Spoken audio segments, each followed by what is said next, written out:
আসসালামু আলাইকুম ওয়া রাহমাতুল্লাহি ওয়া বারাকাতুহু। শাহরুর রমাদান অনুষ্ঠান থেকে স্বাগত জানাচ্ছি আমি মোহাম্মদ ফরিদুজ্জামান খান।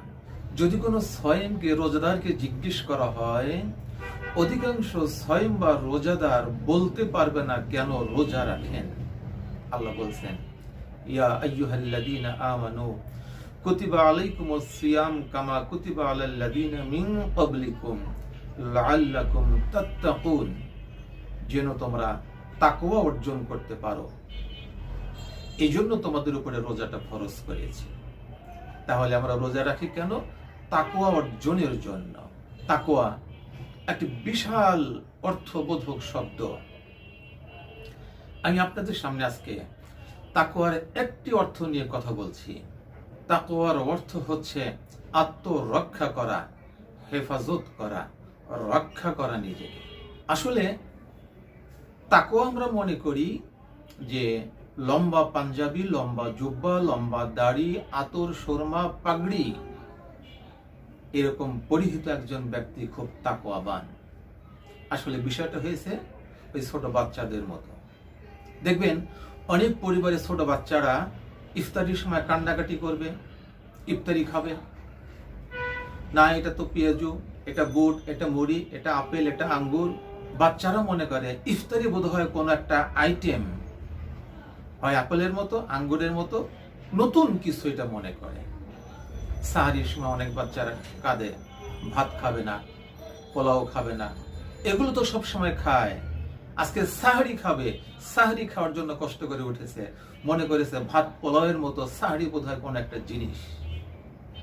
আমাদের সাইম যারা, রোজাদার যারা, তারা তাকওয়াকে মনে করেছে এরকম লম্বা জুব্বা, পাঞ্জাবি, পাগড়ি, এরপরে লম্বা টুপি, আতর, খুশবু, শর্মা মাখায় যে বের হয়, মনে হয় এটি তাকওয়া।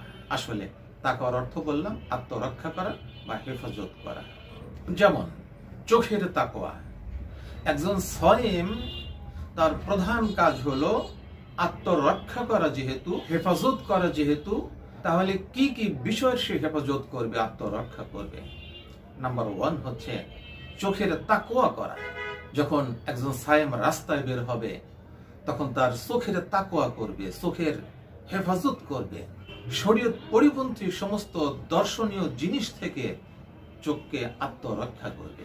মোবাইলে অনাকাঙ্ক্ষিত কোনো ছবি বা ভিডিও যখন এসে যায়, সে আনন্দের সাথে সেটা না দেখে বরং বিরক্ত হয়ে শুধু ডিলিটই করবে না, যার প্রোফাইল থেকে এসেছে তাকে আনফ্রেন্ড করবে, শুধু আনফ্রেন্ডই করবে না, তাকে ব্লক করবে, সে যত আপনজন হোক।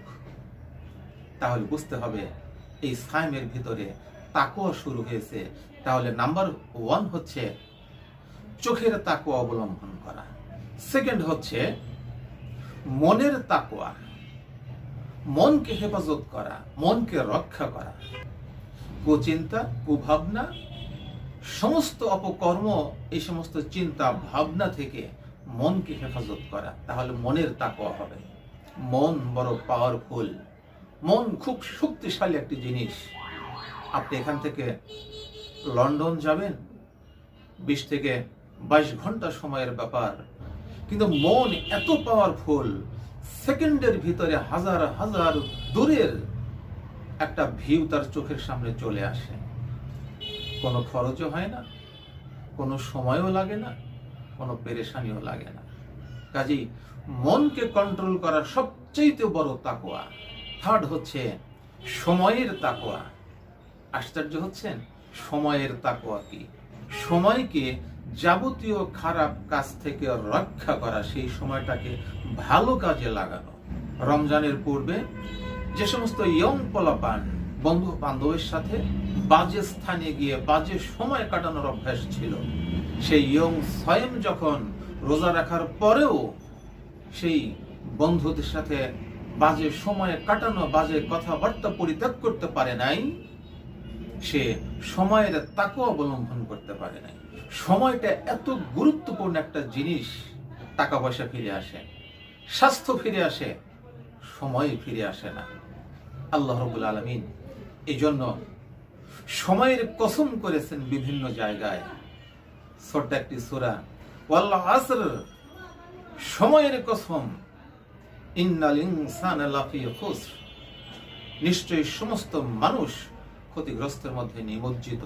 এই কথাটি বলতেও আল্লাহ সময়ের কসম করেছেন, কারণ এই সময় যখন জীবন থেকে চলে যাবে, বয়সের দ্বার প্রান্তে যখন পৌঁছবে, মালাকাল মউত যখন শিওরে চলে আসবে, তখন কোন ব্যক্তি তার জীবনের ভুল ত্রুটি আল্লাহর কাছে ক্ষমা চাইলেও সেটা আল্লাহ পাক মাফ করবেন না। আল্লাহ তাআলা বলছেন, ওয়া লাইসাতিত তাওবাতু লিল্লাযিনা ইয়ালামুনা সাইয়্যাতি হাত্তা ইযা হাযারা আহাদাহুমুল মাউত ক্বালা ইন্নী তুবতুল আন। আর তাওবা তাদের জন্য নয় যারা খারাপ কাজ করে যেতেই থাকে, এমনকি তাদের মৃত্যুর সময় এসে গেলে বলে আমি এখন তাওবা করছি। আল্লাহ তাআলা বলেন, ওয়া লাইসাতিত তাওবাতু লিল্লাযিনা, ওই সমস্ত ব্যক্তিদের তাওবা কখনোই আর কবুল করা হবে না।